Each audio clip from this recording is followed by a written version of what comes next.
हिंदी साहित्य की यादगार कहानियों के चैनल में आपका स्वागत है। आज सुनिए सर्वाधिक लोकप्रिय लेखिका शिवानी जी की लिखी हुई कहानी स्वयं सिद्धा। तो शुरू करें कहानी स्वयं सिद्धा। जानबूझकर ही माधवी ने उस बार उस मनहूस तराई स्थित इलाके का दौरा किया था। मन की कितनी अशांत तरंगों को आज वो स्वयं उस कछार पर पटकने को व्याकुल हो उठी थी। नहीं तो भला भरी गर्मी में हल्द्वानी का दौरा कोई उस जैसी वरिष्ठ अफसर कर सकती थी। जाना ही होता तो नैनीताल चली जाती, या रानीखेत, या अल्मोड़ा। पूरा उत्तराखंड ही तो अब उसकी मुट्ठी में बंद था। पद के गौरव ने इधर उसके अहंकारी स्वभाव को और भी अहंकारी बना दिया था। कहीं पढ़ा कि भारत के भूतपूर्व वायसराय माउंटबेटन जब भी भारत आते हैं, उस कमरे में एकांत के कुछ क्षण अवश्य बिताते हैं जहां एडविना के साथ उनकी प्रथम प्रणय स्मृतियां जिंदा हैं। क्या प्रथम प्रणय स्मृति भी क्या आज उसे यहाँ खींच नहीं लाई थी? किंतु चाहने पर भी वो क्या आज उस कमरे की देहरी लांघ पा रही थी? मेम साहब, चाय ले आऊं? इंस्पेक्शन हाउस के उत्साही चपरासी ने पर्दा उठाकर झांका और वो चौंक पड़ी। एक क्षण को चेहरे पर उतर आई मधुर स्मृतियों की रेखाएं विलुप्त हो गईं। एक बार वो रूखी कर्मठ रौबदार अफसर बन गई। हाँ हाँ, जल्दी ले आओ, हमें बाहर जाना है। चपरासी के जाते ही उसने हाथ मुंह धोया और दर्पण के सम्मुख खड़ी हो गई। बड़ी ममता से उसने अपने क्लांत अवसन्न चेहरे को देखा। इधर ही इधर कितनी नई रेखाओं का जाल चेहरे पर फैल गया था। चश्मा उसने नीचे रख दिया, पूरे चेहरे पर पफ फेरा, बाल खोलकर कंघी की, जूड़ा बनाया और एक बार फिर अपने संवरे प्रतिबिंब को देखा। चाय आ गई सरकार। मनहूस गंवार चपरासी ने उसे एक बार फिर चौंका दिया। अपना चपरासी होता तो बिना पूछे कमरे के अंदर ऐसे चले आने के लिए वो उसकी खाल खींच लेती। रख दो और हमारे ड्राइवर से कह दो गाड़ी निकाल ले। एक प्याली चाय ने उसे चैतन्य किया और वो बटुए से उसी तुड़ी मुड़ी चिट्ठी को निकालकर फिर पढ़ने लगी, जिसे पिछले 4 दिनों में वो न जाने कितनी बार पढ़ चुकी थी। 20 वर्षों में उसके पिता का यह पहला पत्र था। माधवी, तुमसे कुछ कहने का अब अधिकार नहीं रहा, फिर भी कर्तव्यवश आज तुम्हें लिखना जरूरी हो गया। मैंने तुम्हारा कन्यादान किया था, तुम्हारे उस श्लोक की आवृत्ति का साक्षी भी मैं हूँ। आरते आरता भविष्याम सुखदु खानुगामिनी। आज कौस्तुभ मृत्युशैया पर है। इसी से तुम्हारे कर्तव्य से तुम्हें अवगत कराना अपना भी कर्तव्य समझता हूँ। शिवदत्त। नीचे पुनश्च लिखकर उसके पिता ने कौस्तुभ के मकान का पता, टेलीफोन नंबर सब कुछ लिख दिया था। अभिमान से माधवी की आंखें छलछला आईं। न आशीर्वाद, न क्षेम कुशल, न तुम्हारा पिता, केवल शिवदत्त। किंतु यही उनसे अपेक्षित था। अपनी जिद, स्वाभिमान उसके पिता से ही तो उसे विरासत में मिली थी। जब उन्होंने आधी रात को अंधकार में द्वार पर खड़ी पुत्री को बाहर ठेल कर कहा था, निकल जा बाहर, आज से न तू मेरी पुत्री न मैं तेरा पिता, तो जिस जननी को उसने देखा भी नहीं था, उसके लिए वो वहीं पर बैठकर थोड़ी देर सिसकती रही थी। आज उसकी माँ जीवित होती तो क्या उसे ऐसे बाहर ठेल कर द्वार बंद कर देती? किंतु अपने दुर्वासा से क्रोधी पिता को जानती थी, वो द्वार अब सचमुच ही उसके लिए बंद रहेगा। वो जान गई थी। आज तक उसने जीवन में कभी किसी से हार नहीं मानी थी। ठीक है, वो भी पिता को एक दिन दिखा देगी कि वो स्वयं भी अपने पैरों पर खड़ी हो सकती है। इसके बाद वो कब और कैसे मौसी के पास नैनीताल पहुंची, सब कुछ उसे कल की घटी घटना की भांति कंठस्थ था। वहाँ भी उसे पितृगृह का सा ही तिरस्कार मिला था। उसकी स्नेहशीला सौम्य मौसी का चेहरा उसे देखते ही कठोर हो गया। छी छी मधुली, तूने तो हम सबकी नाक ही कटा दी। ऐसा तो आज तक कभी नहीं सुना। पूरे शहर में तेरी ही चर्चा है। जहाँ जाती हूँ सब मुझसे ही पूछने लगते हैं। सुना है तुम्हारी बहन की लड़की शादी के दूसरे दिन ही पति से लड़ झगड़ कर मायके भाग गई, और फिर ऐसा कार्तिकेय सा वर, स्वभाव का गऊ। सब कुछ देख सुनकर ही तो हम सब ने तेरे लिए उसे छाटा था। क्या किसी दूसरे छोकरे से प्रेम व्रेम कर बैठी थी? माधवी बिना कुछ कहे ही वहाँ से चुपचाप निकल गई थी। फिर उसकी निरुद्देश्य यात्रा का एक लंबा इतिहास था। मद्रास में उसकी एक सहपाठिनी थी, रेचल एंड्रयूज़। अंत में वहीं जाकर उसे शांति मिली थी। न वहाँ उसे ससुराल से भाग आने की कैफियत देनी पड़ी, न किसी ने अनावश्यक प्रश्न ही पूछे। रेचल के परिवार ने उसे स्वाभाविक सहज सौजन्य से अपना लिया। रेचल एमए कर रही थी। उसके पिता ने माधवी को एक बार फिर उसकी सहपाठिनी बना दिया। उसकी प्रखर बुद्धि फिर उसे उत्तरोत्तर प्रगति के पथ पर खींचती चली गई। उन्हीं की मंत्रणा से वो कंपटीशन में बैठी और एक दिन उसके स्वयं सिद्धा बनने का स्वप्न सचमुच साकार हो गया। अब वो स्वयं अपने पैरों पर खड़ी थी। अतीत की स्मृति अब गहन निद्रा में देखे गए किसी धूर स्वप्न की ही भांति अस्पष्ट हो चली थी। तभी नौकरी उसे एक बार फिर जन्मभूमि की ओर खींच लाई। पिता को अपने प्रवास से ही 2-3 पत्र लिखे, मौसी को भी कई चिट्ठियां लिखीं, किंतु किसी ने भी उत्तर नहीं दिया। फिर भी उसे इधर उधर से छुटपुट समाचार मिलते रहते थे। पिता ने अवकाश ग्रहण कर बहुत बड़ी कोठी बनवा ली थी। पक्षाघात ने उन्हें लगभग पंगु बना दिया था। पति ने दूसरा विवाह कर लिया था। मौसी की एक दुर्घटना में मृत्यु हो चुकी थी, आदि आदि। धीरे धीरे वो अपने एकाकी निर्लिप्त जीवन की अभ्यस्त हो चुकी थी। आत्मीय स्वजनों के मुंहों की डोर कुछ उन्हीं की उदासीनता ने काट दी थी और कुछ उसने स्वयं ही बड़ी निर्ममता से तोड़ मरोड़ कर दूर फेंक दी। उसकी बहुत ऊंची नौकरी थी, अर्दली थे, आया थी, सजा संवरा बंगला था, कार, फ्रिज, स्टीरियो सब कुछ उसके करतल पर था, किंतु नहीं थी शांति। कैसा व्यर्थ जीवन बन गया था उसका। न कहीं उठना, न बैठना, न लड़ना, न झगड़ना। मित्रों की संख्या कम नहीं थी, किंतु कभी कभी उनका स्वार्थ उसके दुखी चित्त को और दुखी बना जाता। केवल उपहारों के माध्यम से ही वो अब तक उनका स्नेह पाती रही है, ये वो खूब समझती थी। एक आध स्नेही परिवार उसे कभी कभार छुट्टी के लिए खाने पर भी बुला लेते, किंतु खाना खाते ही उसे स्वयं लगने लगता जैसे उसकी उपस्थिति में गृह के सभी सदस्य स्वाभाविक नहीं हो पा रहे हैं। लौटती तो फिर कमरे का अवांछनीय एकांत। उस एकांत में कभी उसके अभिशप्त अतीत की स्मृति उसे गहरे पश्चाताप में डुबा देती। क्या उसने स्वयं ही अपने पैरों पर कुल्हाड़ी नहीं मार ली थी?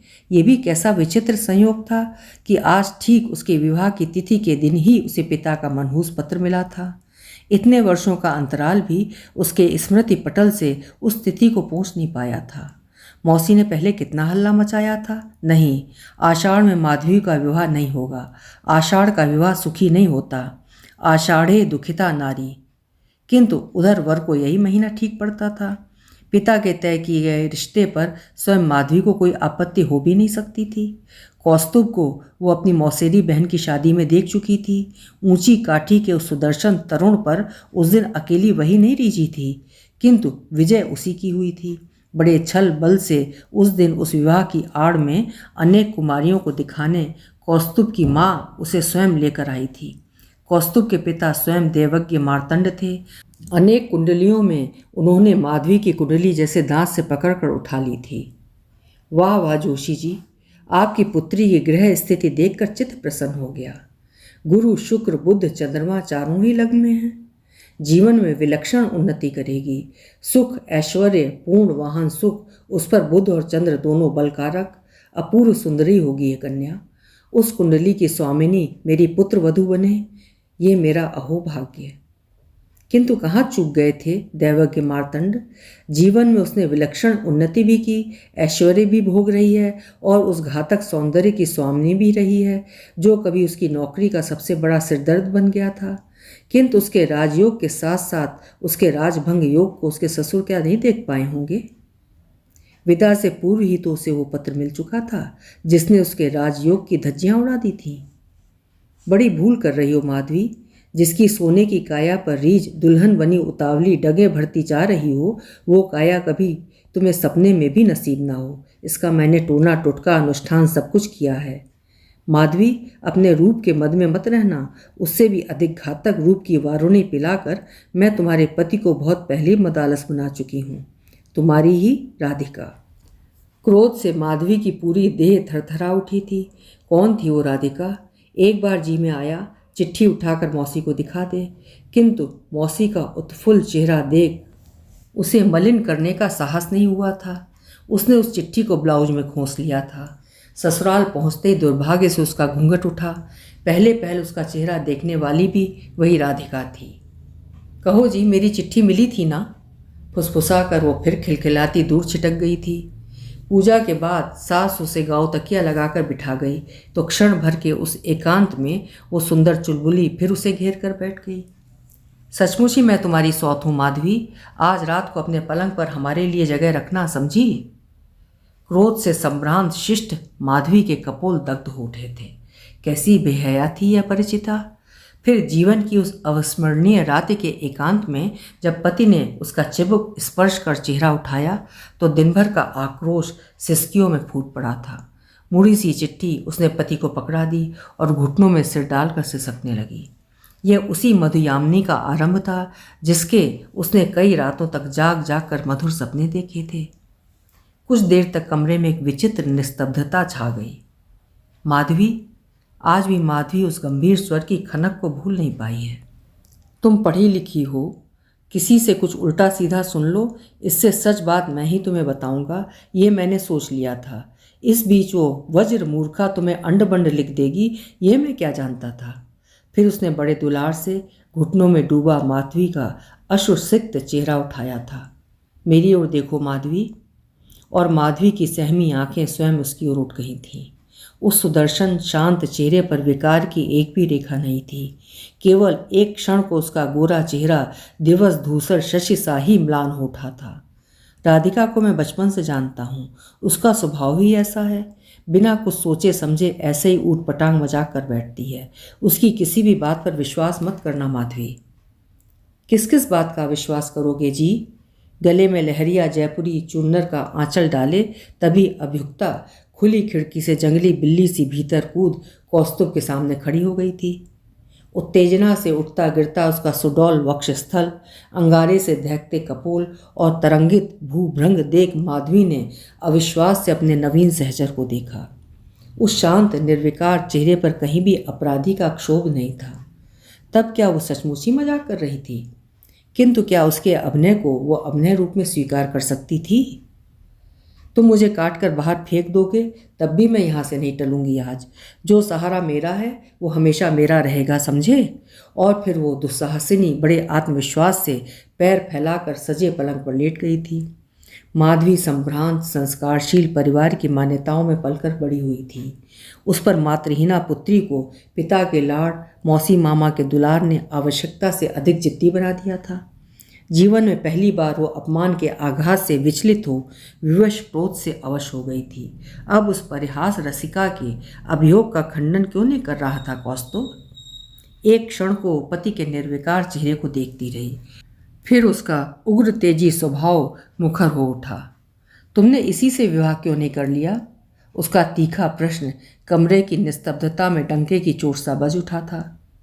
हाय राम, विवाह करने से ही क्या सब कुछ होता है? इस बार शय्यासन की अचल मुद्रा में लेटी वो मुंह जोर बैठकर हंसने लगी थी। विवाह करते कैसे जी? मेरा विवाह तो 4 साल पहले ही हो चुका है। मेरे बुढ़े शाह जी को तो मेरे रूप का नाग शादी की रात को ही डस गया।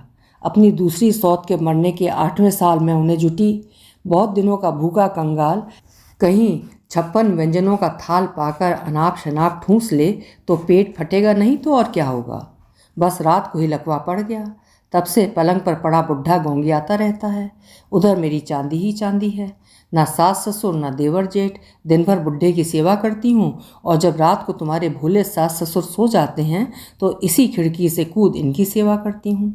और आज ये कहते हैं इसकी किसी बात का विश्वास नहीं करना।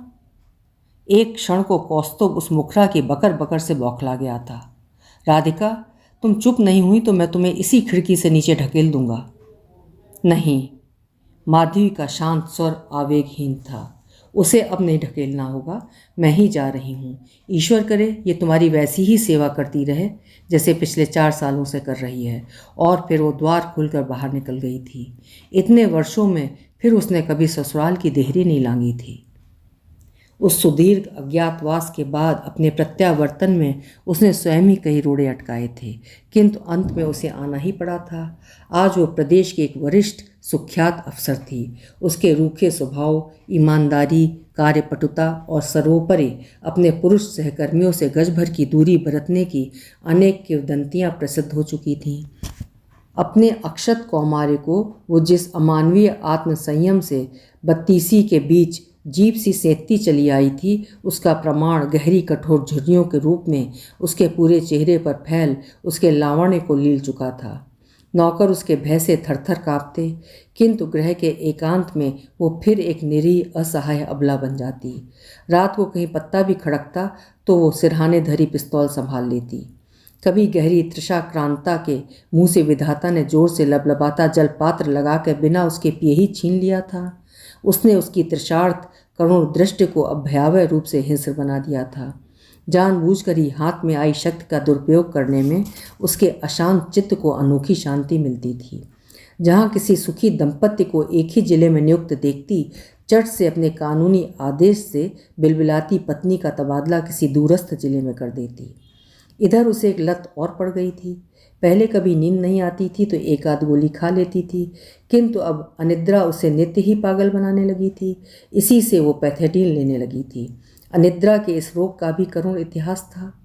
1 वर्ष पूर्व वो अपनी उसी मद्रासी सहेली रेचल की मृत्यु का समाचार पा प्लेन से मद्रास पहुंची थी। उसके दुर्भाग्य से ही शायद उस दिन उसे लौटने में प्लेन का रिजर्वेशन नहीं मिला था और उसे ट्रेन से लौटना पड़ा। आधी रात को कंडक्टर ने द्वार खटखटाया। मैडम, दरवाज़ा खोलिए। आधी रात को पैथेडीन जन्य गहन निद्रा के बीच वो व्याघात उसे तिलमिला गया था। उसका क्रोधी स्वभाव उस दिन उसकी जिह्वा को और भी तीखा बना गया था। नहीं, फर्स्ट क्लास के किसी भी यात्री को आप आधी रात को डिस्टर्ब नहीं कर सकते।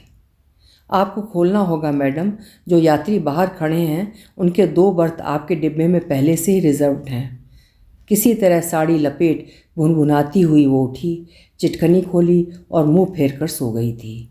उसके निद्रालोक में सहसा प्रेतात्माओं से ही घुसाए सहयात्रियों को देखने उसे किसी प्रकार के कौतूहल या जिज्ञासा ने नहीं उकसाया, किंतु सहयात्री निश्चय ही शिष्ट थे।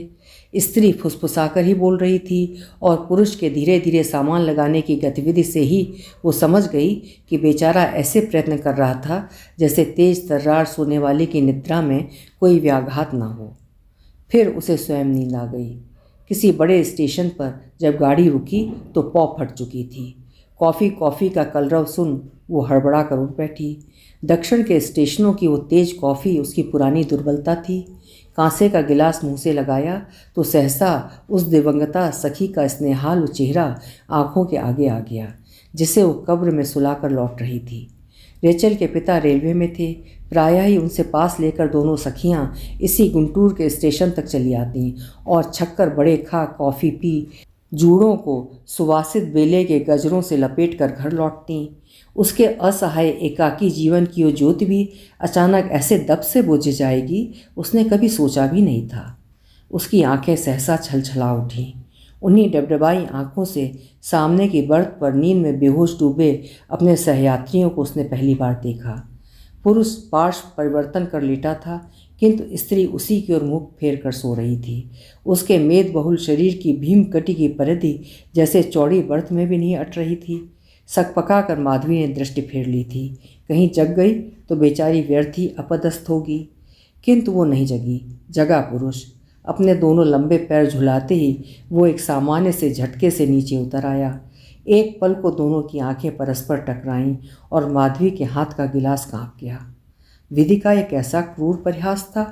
वो आपात मस्तक भी बदल गया होता तब भी वो उसे पहचान सकती थी, किंतु उसे तो कालचक्र ने जैसे छुआ भी नहीं था। वैसी ही गंभीर आकृति, अतनुसा वही मनोहारी रूप।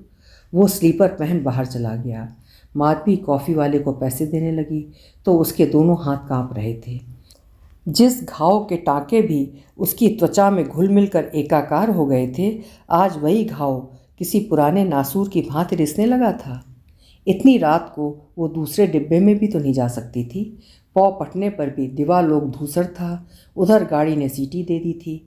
उस लंबी यात्रा के अवांछित साहचर्य के विषय में सोचते ही उसके सारे शरीर का रक्त माथे पर चढ़ कनपटी पर घन की सी चोट करने लगा। हर वक्त इतने टेंशन में रहती हो माधवी, उस पर तुम्हारा रक्तचाप भी तो बहुत सुविधा का नहीं है। तुम्हारे दिमाग की नसें कभी फट गईं तो मैं आश्चर्य नहीं होगा मुझे। कभी रेचल ने उससे कहा था। ठीक ही कहा था उसने। सामने हिडिंबा सी पसरी सौत की उपस्थिति ही फिर उसकी फड़कती रगों को शांत कर गई थी। निश्चय ही वो उसकी सौत थी। कौस्तुभ की माँ या बहन तो हो नहीं सकती थी, क्योंकि सास के गोरे उजले चेहरे और ननद की सौम्याकृति को वो एक ही दिन देखने पर भी अब भी पहचान सकती थी। तब वो कहाँ गई जिसने उसके सौभाग्य का मधुपात्र छीन उसके हाथ में भिक्षा का खप्पर थमा दिया था? हे भगवान, अभी वो गुसलखाने से लौट आएगा और निश्चय ही उसकी सौत से उसका परिचय करा अपना प्रतिशोध ले लेगा। किंतु जब वो लौटा तो उस रहस्यमय व्यक्ति का संयमित आचरण देख वो दंग रह गई थी। न उस सौम्य चेहरे पर विकार की एक रेखा उभरी, न उसने दूसरी बार आंख उठाकर ही उसकी ओर देखा। उसकी पत्नी जगकर बाथरूम जाने लगी तो माधवी ही कनखियों से उसे देखने का लोभ संवरण नहीं कर सकी थी। लेटने पर उसका शरीर विभत्स रूप से मोटा लग रहा था, किंतु खड़ी होने पर माँ स्वयं ही छट छट कर विभिन्न कोष्ठ प्रकोष्ठों में समा गया। फिर भी उठने झुकने में उसे कष्ट ही हो रहा था। एक विलंबित डकार लेकर वो गुसलखाने चली गई तो दोनों उस डिब्बे में अकेले रह गए। माधवी का हथपिंड जोर जोर से धड़कता जिह्वा पर ही आ गया। अब वो अवश्य ही कुछ कहेगा, पर वो माधवी की उपस्थिति से एकदम ही उदासीन बना अचल मुद्रा में अखबार पढ़ता रहा। तब क्या उसने माधवी को नहीं पहचाना? नहीं, ऐसा कभी नहीं हो सकता। जिसने भी उसे इधर देखा था हमेशा यही कहा कि वो इतने वर्षों में जरा भी नहीं बदली। फिर जिस व्यक्ति ने उसके चेहरे को कभी बीसियों लड़कियों की भीड़ में से छांट कर पसंद किया था, वो उसे कभी ऐसे भूल सकता था? क्या पता वो स्वयं ही भूल कर रही हो। इतने बड़े संसार में क्या एक से दो चेहरे नहीं हो सकते? हो सकता है कोई उसी के से चेहरे मोहरे का कोई और हो। मन का वही अदम्य कौतूहल सौत के आने से पहले ही फिर एक अविवेकी प्रश्न बनकर उसके मुंह से फिसल गया था। क्यों, तुम्हारी राधिका रानी कहाँ गई? प्रच्छन्न व्यंग से पहले वो चौंका, फिर जैसे कृष्णवर्णी तृतीय गंभीर मेघावली के बीच प्रातःकालीन सूर्य की मंद मधुर रश्मियाँ दिवालोक से दिशाएं रंग जाती हैं, ऐसे ही मधुर स्मृत का परिहास उस गंभीर चेहरे को उद्भासित कर गया। मर गई कहकर वो फिर अखबार पढ़ने लगा। मन ही मन वर्षों के अनकहे उपालंब दोहराती माधवी पल भर को विक्षिप्त सी हो गई। मूर्ख मूर्ख अहंकारी, उस दिन जब मैं आधी रात को आंसुओं से अंधी आंखें पोंछती तुम्हारे घर से निकल गई, तब बाहों में बांधकर तुमने मुझे रोका क्यों नहीं? क्या तुम नहीं जानते थे कि मैं पिता के सिर चढ़ी जिद्दी अविवेकी किशोरी पुत्री थी? मेरे पीछे पीछे भागकर आ नहीं सकते थे? आंख उठाकर देख ले मूर्ख, आज मैं स्वयं सिद्धा हूँ। किसी पुरुष के स्कंद स्पर्श की मुझे कामना नहीं है। यही नहीं, जिंदगी की दौड़ में मैं तुम्हें बहुत पीछे छोड़ गई हूँ। तुम्हारे व्यक्तित्व पर पैबंद सी लगी इस मोटी भुरकुस भैंस का बोझ तुम्हें जीवन भर ढोना होगा। और मुझे देखो, अपनी ही क्षणिक मूर्खता से तुमने किस सौंदर्य मणि को गंवा दिया। जानते हो मैं आज कितनी बड़ी अफसर हूँ? 20 डिप्टी सेक्रेटरी मेरी तर्जनी के आदेश से उठते बैठते हैं। उनके व्याकुल हृदय से उठती उसकी प्रत्येक अनकही गर्भोक्ति कंठ तक आकर बूम रैंक सी फिर उसी के संतप्त हृदय में गढ़ उसे तब तक निचोड़ती रही जब तक हाथ मुंह धोकर उसकी सौत नहीं लौट आई। वो इस बार मांग पट्टी संवार कर नहा धोकर कुछ निखर आई थी। सांवले चेहरे की श्यामल आभा अब गेहूं रंग में बदल गई थी। चाय वाय कुछ मिलेगी जी? उसने पति से पूछा। फिर हंसता चेहरा अपरिचिता माधवी की ओर इस अंतरंगता से फेरा जैसे प्रश्न उसी से पूछ रही हो। ये मरी कड़ुए धतूरे सी कॉफ़ी तो हमसे नहीं पी जाती। सुनो जी, ज़रा जाकर देखो डाइनिंग कार है या नहीं। अगला स्टेशन आने दो, मैं बैरे को ऑर्डर दिया हूँगा। उस विस्मृत कंठ स्वर की प्रत्येक खनक माधवी के कानों में गर्म शलाखें घुसेड़ रही थी। जानबूझकर ही उसने आंखें बंद कर लीं, किंतु आंखें मुंदी होने पर भी वो जान गई कि उसकी सौत उसे एकटक देखे जा रही है। ये शक्ति विधाता ने केवल नारी ही को दी है। पीठ पीछे खड़ा होकर भी कोई उसे देखे तब भी वो जान लेती है कि कोई उसे देख रहा है। थोड़ी देर में स्टेशन आया और उसका पति उतर गया। बैरा चाय टोस्ट लाकर ट्रे धर गया तो उसकी सौत जैसे अधैर्य से बावली हो गई। साहब कहाँ गए जी? भेज दो जल्दी, गाड़ी ने सीटी दे दी है। फिर वो खिड़की से अपनी मोटी गर्दन बाहर निकाल इंजन के साथ साथ भैंस सी डकराने लगी। अजी गाड़ी चल रही है, क्या बचपना कर रहे हैं आप? चढ़िए जल्दी। हाय राम, मेरा तो कलेजा ही धड़कता बाहर आ रहा है। उसने अपनी चौड़ी हथेली सचमुच ही छाती पर धर ली थी, पर क्या सांस की उन मोटी परतों के बीच वो अपनी धड़कन सुन भी पाती होगी? मन ही मन माधवी को हंसी भी आ रही थी। पति अधीरा पत्नी के बचकाने व्यवहार से खिसियाकर बर्थ के कोने पर बैठ फिर अखबार पढ़ने लगा। क्यों बहन जी, कहाँ जा रही हैं? वो चाय बनाती उसकी और भी निकट सरक आई थी। वाह, अब तो खूब साथ रहेगा। हमारे छोटे लड़के की पासिंग आउट परेड थी जी। पहले देहरादून गए, फिर बड़े लड़के के पास वेलिंगटन गए थे, वहीं से लौट रहे हैं। लीजिए ना, आप भी एक प्याला चाय। पति के साथ साथ उसने हंसकर उसकी ओर एक प्याला बढ़ाया। धन्यवाद, मैं चाय नहीं पीती। माधवी का स्वर शिष्ट होने के साथ रूखा भी था। हाय राम, चाय नहीं पीती? मैं तो सोच ही नहीं सकती कि संसार में कोई स्त्री ऐसी भी हो सकती है जो चाय नहीं पिए। मुझे तो खाना भले ही ना मिले, बिना एक प्याला चाय के मैं बिस्तर से भी नहीं उठ सकती। ये बेचारे रोज़ मेरे उठने से पहले बिजली की केतली में चाय बना मेरे सिरहाने प्याला धर जाते हैं। सौतिया डाह से पहली बार माधवी की रक्त मज्जा दग्ध हो उठी। छी छी, ऐसी मुटल्ली पत्नी से भी क्या कोई इतना लाड़ लड़ा सकता है? वो फिर बड़ी उदासीनता से एक पत्रिका खोलकर पढ़ने लगी। उधर उसकी सौत कटोरदान के चमकते ढक्कन खोल पति के सम्मुख तरह तरह का नाश्ता सजा रही थी। एक बार उसने फिर 2 खुले डिब्बे माधवी की ओर बढ़ा दिए। अच्छा, ये तो लीजिए, मेरे गले के नीचे तो यहाँ के इडली डोसे नहीं उतरते, इसी से ढेर सारा नाश्ता बनाकर साथ रख लाई थी। मुझे तो इतनी सुबह कुछ खाने का अभ्यास नहीं है, प्लीज़ मुझे क्षमा करें। उसके स्वर का रूखापन इस बार करारे चाटे शाही पास बैठे पति के गाल पर पड़ा। क्यों जिद करती हो? उसने माधवी से भी अधिक रूखे स्वर में पत्नी को डपट दिया, किंतु उसकी खाल निश्चय ही गैंडे की थी। नाश्ता करते ही वो फिर हंसती उसकी ओर सरक आई। आप क्या यहाँ किसी काम से आई थी? जी। माधवी के संक्षिप्त उत्तर में किसी निरर्थक लंबे वार्तालाप का आमंत्रण नहीं था। ओ, तब यही नौकरी करती हैं क्या? इस बार मूर्खा पत्नी की पकड़ पकड़ से खींचकर उसका पति उठकर बाहर चला गया और कॉरिडोर में निरर्थक चहलकदमी करने लगा। शादी नहीं हुई आपकी? नहीं। हार कर अखबार नीचे पटक माधवी ने चश्मा उतार लिया। हाय राम, आप अभी तक इतनी सुंदर हैं और आपकी शादी नहीं हुई? वो इस बार प्रश्न पूछते ही हंस पड़ी। उसकी हंसी की निष्कपट मीठी फुहार ने माधवी का सारा रूखापन धो पोंछ कर बहा दिया। चाहने पर भी वो उस विराट शरीर की भोली स्वामिनी को सौत के रूप में नहीं स्वीकार कर सकी थी। फिर एक बात और थी, कौन गत यौवना अपने रूप की प्रशंसा सुनकर उल्लसित नहीं होती? कितने साल की होंगी बहन जी आप? चमकती पुतलियों में किसी दुधमुही बालिका किसी जिज्ञासा तैर रही थी। बुद्धिमती स्त्री कभी दूसरी स्त्री की उम्र नहीं पूछती, माधवी ने हंसकर कहा। जानती हूँ, पर इसीलिए तो पूछ रही हूँ कि मैं 42 की हुई तो 50 की लगने लगी हूँ। क्यों, है ना? मेरे मायके में सबकी बाढ़ ही ऐसी है। कई बार सोचती हूँ डाइटिंग करूँगी, पर अब डाइटिंग का क्या होगा? जब जवानी में ही नहीं कर पाई तो बुढ़ापा क्यों बिगाड़ूँ? कौन अब मुझे दुल्हन बनना है? फिर ये तो हैं स्वभाव के गऊ। ये डर भी तो नहीं कि इधर उधर मुँह मारेंगे। पान की डिबिया खोल उसने फिर माधवी की ओर बढ़ा दी। हे भगवान, क्या पान भी नहीं खाती? तब खाती क्या है जी? चरी भूसा? वो तो अच्छा हुआ मैं चूना, कत्था, एक ढोली पान सब इंतजाम करके घर से चली थी, नहीं तो यहाँ के पान भला कोई खाने वाला खा सकता है?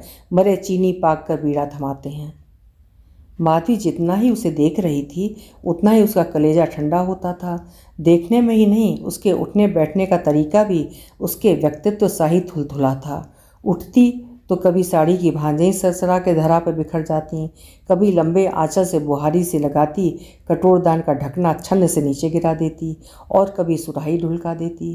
किंतु व्यक्तित्व कैसा ही ढीलम ढाल हो, उसका अलमस्त स्वभाव उसके सब दोषों को ढक देता था। जब रेल के फर्स्ट क्लास को ही इसने ऐसा कूड़ा घर बना दिया है तो राम जाने घर को कैसा रखती होगी। माधवी यही सब सोचती अपने परित्यक्त पति को अपने सजे संवरे गृह की छटा दिखाने को मन ही मन व्याकुल हो उठी थी। एक एक तिनका जीभ से उठाकर रख देती थी वो। मजाल है कि पलंग पोश का एक कोना तो उठ जाए। पर्दे हर हफ्ते बदले जाते थे और किचन ऐसा झकझक कि फर्श के दर्पण में कोई भी अपना मुंह देख ले। साड़ी पहनती तो चाहे पहनकर दिन भर मिट्टी में लोटपोट लगा ले, न एक भांज इधर न उधर। ड्राइंग रूम की सज्जा में तो उसने अपना आधा फंड ही फूंक दिया था। दिल्ली जाकर उसने उस महिला की दुकान से फर्नीचर खरीदा था जो केवल 5 स्टार होटलों के लिए फर्नीचर बनाती थी। एक एक कुर्सी का उसने कभी अपने वेतन का 1.5 गुना मूल्य चुकाया था। रेचल के एक मामा विदेश में राजदूत थे। उन्होंने उसे एक अद्वितीय झाड़ फानूस भेंट किया था। उस उपहार के पीछे उस विधुर राजदूत ने अपनी गहरी डिप्लोमेटिक चाल का भी उसे आभास दे दिया था, किंतु उपहार का पूरा मूल्य चुकाकर ही माधवी ने उसे स्वीकारा था। मेरे जीवन में पुरुषों के लिए कोई स्थान कभी नहीं हो सकता मिस्टर डैनियल। आप इसका मूल्य लेंगे तभी मैं इसे लूँगी। बेचारे मिस्टर डैनियल अपना सा मुँह लेकर चले गए थे, किंतु झाड़ फानूस माधवी के ड्राइंग रूम की शोभा अब भी बढ़ा रहा था। टुनटुनाती कांच की सलाखों से मंद मंद विद्युत रश्मियों का इंद्रधनुषी जाल अब उसके गुदगुदे कालीन को रंगता, उसकी बहुमूल्य कुर्सियों की बाहों में पसर जाता, तो वो नार्सियस की मुग्ध दृष्टि से घंटों अपने वैभव का विस्तार निहारती रहती। कभी कभी वो अपने परिचित मित्रों को खाने पर बुलाती तो बेचारे कभी ऐसे ही भोजों पर दी गई उसकी रूखी हिदायतें स्मरण कर बच्चों को घर पर ही छोड़ आते। शुक्ला जी, ये पायदान मैंने त्रिवेंद्रम से मंगाया था, कैसा लगा? मेजबान के चतुर प्रश्न के बीच पैर पोछने का प्रस्ताव बेचारा अतिथि स्वयं ही ग्रहण कर लेता था। मिसेस मित्रा, ये डिनर सेट कैसी लगी आपको? देखिए ना, वैसे तो सनमाइका पर मैट बिछाना मुझे एकदम नापसंद है, किंतु कभी कभी हमारी हिंदुस्तानी ग्रेवी जो दाग मेज पर छोड़ जाती है। अभागा अतिथि फिर क्या ग्रेवी की एक बूंद भी मेज पर गिरा सकता था? अरे इस बार भी आप दोनों अकेले ही आए, बच्चों को क्यों नहीं लाए? किंतु स्वर का उल्लास पूरे चेहरे पर फैल स्वयं उसके प्रश्न का असमर्थन कर देता। बेचारे अतिथि बहाना बना देते कि बड़ी को होमवर्क करना था, छोटे के मास्टर साहब आने वाले थे, आदि आदि। माधवी मन ही मन सब समझती थी और कभी कभी उसका चित्त खिन्न उठता। उसे बचपन में पढ़ी उस स्वार्थी दैत्य की कहानी याद हो आती जो अपने सजे धजे बाग में बच्चों को नहीं खेलने देता था। इसी से उसका बाग हमेशा बंजर पड़ा रहता था। क्या यही कारण था कि सुख ऐश्वर्य के साधन उपलब्ध होने पर भी उसका बाग उसे सदा बंजर ही लगता था? शायद यही कारण था कि सामने बैठी सौत के चेहरे का उल्लास देख वो आज स्वयं लार टपका रही थी। फिर गंतव्य स्टेशन के आने के कुछ पूर्व ही कौस्तुभ आ गया था। उसके आते ही माधवी की प्रगल्भा सौत सकपका कर चुप हो गई। शायद वो समझ भी गई थी कि उसके अनावश्यक प्रश्नों की झड़ी पति को असंतुष्ट कर गई थी और इसी से खींच कर वो बाहर चहलकदमी करने लगा था। तुम उठो तो मैं बिस्तर बांध दूँ, सारा सामान बिखरा पड़ा है। उसका स्वर अभी भी झुंझलाया था। माधवी भी अपना बिस्तर लपेटने उठी और तभी वो विचित्र दुर्घटना घट गई जो सदा के लिए उसे अनिद्रा का उपहार दे गई थी। किस कुघड़ी में एक गाय न जाने कब धड़धड़ाती मेल के आगे सींग उठाकर खड़ी हो गई। उसी भिड़ंत में इंजन ने पूरी गाड़ी के अंजर पंजर हिलाए तो इससे पहले कि माधवी संभलती वो कौस्तुभ की ओर लुढ़क पड़ी थी। यदि वो उसे न संभालता तो वो पछाड़ खाकर नीचे ही गिरती। ये सब पलक झपकते ही हो गया और उसी धक्के के साथ पूरी गाड़ी की बिजली चली गई। उस अरण्य के गहन अंधकार में परित्यक्त वर्षों के बिछड़े पति की बाहों के घेरे ने उसे कसकर बांधा था और उन अधरों का क्षणिक स्पर्श उसके अधरों को वास्तव में दग्ध कर गया था, या वो सब उसके अचानक धक्का खा गए विकृत मस्तिष्क का भ्रम मात्र था। वो ये अब तक नहीं समझ पाई। नहीं, ये सब कुछ नहीं हुआ था। वो कभी कमरे के एकांत में स्वयं पागलों सी बड़बड़ाती। अविवाहिता औरतों को अक्सर ऐसा भ्रम होता है, ऐसी कितनी कहानियाँ तो पढ़ी हैं मैंने। किंतु फिर उस मधुर स्पर्श की स्मृति एक्सरे में किसी भग्न हड्डी के कोटर की ही स्पष्टता से उभर आती और वो मुंह ढाँप कर सिसकने लगती। उसी रात से फिर उसकी आंखों में नींद नहीं रही। आधी आधी रात तक वो पागलों की तरह अकेली कमरे में चक्कर काटती रहती। थककर सोती तो सहसा अरण्य में रुकी वही ट्रेन उसे फिर उन्हीं बाहों के घेरे में बांध देती और वही अधूरा मधुर स्पर्श उस दुस्वप्न के टूटने पर भी उसके बुभुक्षित हृदय की क्षुधा प्राणांतक रूप से तीव्र कर देता। पुरुष की देह परिमल का नशा उसे पहली बार नरभक्षिणी बनी शेरनी सा ही खूंखार बना गया था। गत यौवना का विवेक भी कभी वेगवती नदी के कगार पर खड़े सशक्त वृक्ष की ही भांति अचानक भरभरा कर गिर पड़ता है, ये वो जानती थी। आज तक उसका आत्मविश्वास और चरित्र की दृढ़ता ही उसके अभिन्न मित्र थे, किंतु अब उन्हीं दोनों की रहस्यमयी प्रवंचना उसे रात रात भर जगाए रखती। इसी से स्वयं अपने ही डर से उसने नियमित रूप से मैथेडीन लेना आरंभ कर दिया था। बहन, कभी नैनीताल आओ तो अवश्य मिलना। वैसे जाड़ों में हम हल्द्वानी जरूर आते हैं, वहीं हमारी ससुराल है। उसकी सौत ने उसे हंसकर अपने पति का कार्ड थमा दिया था। आज पिता का पत्र उसे किसी बिसरी ससुराल की ओर खींच लाया था। गाड़ी आ गई सरकार, चपरासी ने कहा, और वो उठकर फिर अतृप्त तृष्णा से खिंची दर्पण के सम्मुख खड़ी हो गई। वर्षों से संचित वही नीलांबरी साड़ी बक्से के तले से खींच सूटकेस में धर लाई थी। कभी इसी साड़ी पहनने वाली को जिसने बीसियों लड़कियों की भीड़ में छांट कर पसंद किया था, आज वो एक बार फिर उसी की रोग जीर्ण दुर्बल आंखों में पराजय की स्वीकृति देखना चाहती थी।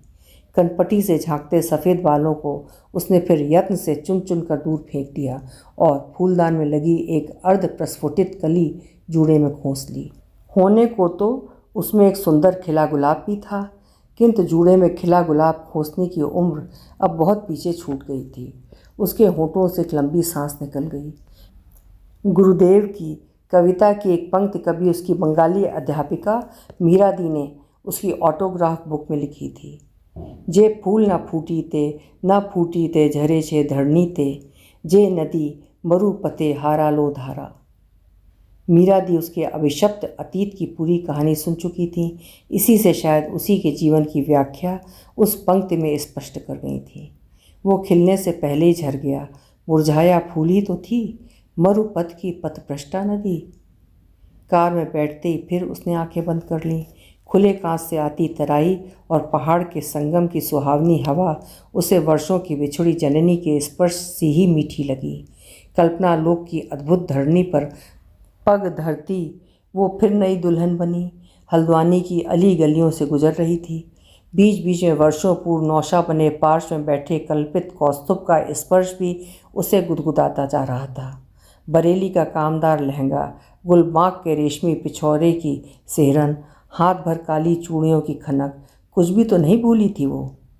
मिस साहब, यही मकान बताया आपने? ड्राइवर के प्रश्न ने उसे किसी ऊंची चोटी से नीचे ढकेल दिया। हाँ हाँ ठीक है, उसने कहा, और तभी किसी के विकृत विलाप की मीन ने उसे चौकन्ना कर दिया। तुम मुझे ऐसे क्यों छोड़ गए जी? हाय, अब मैं क्या करूं?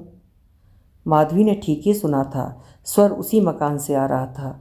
ड्राइवर द्वार खोलकर नम्रता से उसके उतरने की प्रतीक्षा कर रहा था, किंतु वो दोनों हाथों से बटुआ पकड़े बुद्ध बनी बैठी ही रही।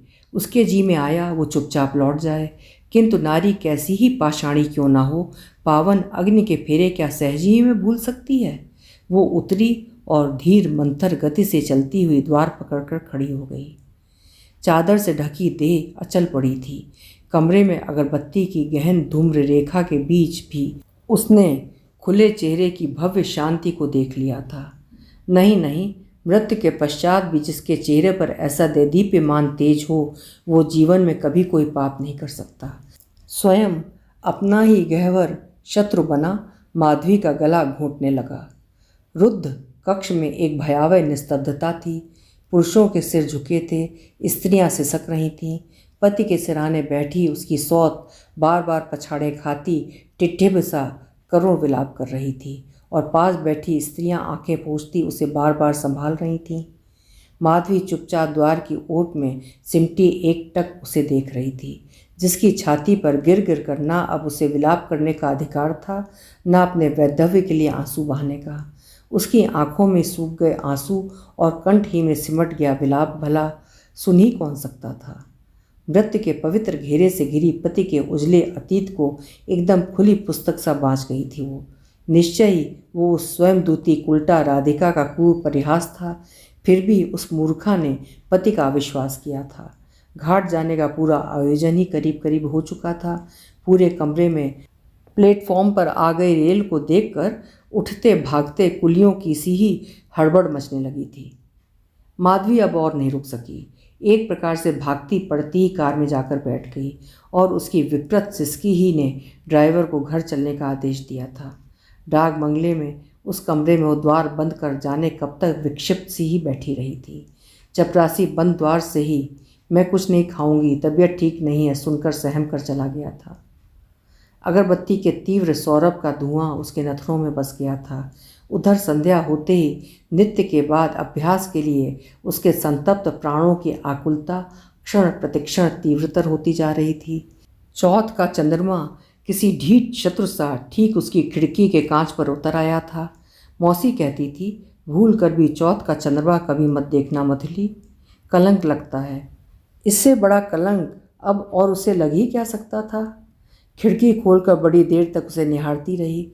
फिर एक सहज स्मित से उसके चेहरे के तनाव की एक एक रेखा धुल गई। लगता था अकस्मात ही उसने अपनी समस्या का कोई सहज समाधान ढूंढ लिया है। उसने खिड़की बंद की, बड़े धैर्य से अटैची खोल कागज़ कलम निकाल पिता को पत्र लिखने बैठ गई। पत्र लिखने में उसे कठिनता से 5 मिनट लगे होंगे। दफ्तर की फाइल में अपने नोट भी वो इसी तत्परता से निपटाती थी, न एक अनावश्यक बात इधर न उधर। फिर उसने स्पिरिट का चूल्हा जला सिरिंज उबाली। अपनी संजीवनी की पूरी सामग्री वो हमेशा साथ लेकर चलती थी। चप्पल डालकर पिता को लिखा पत्र स्वयं ही सड़क के लेटर बॉक्स में डाल आई थी।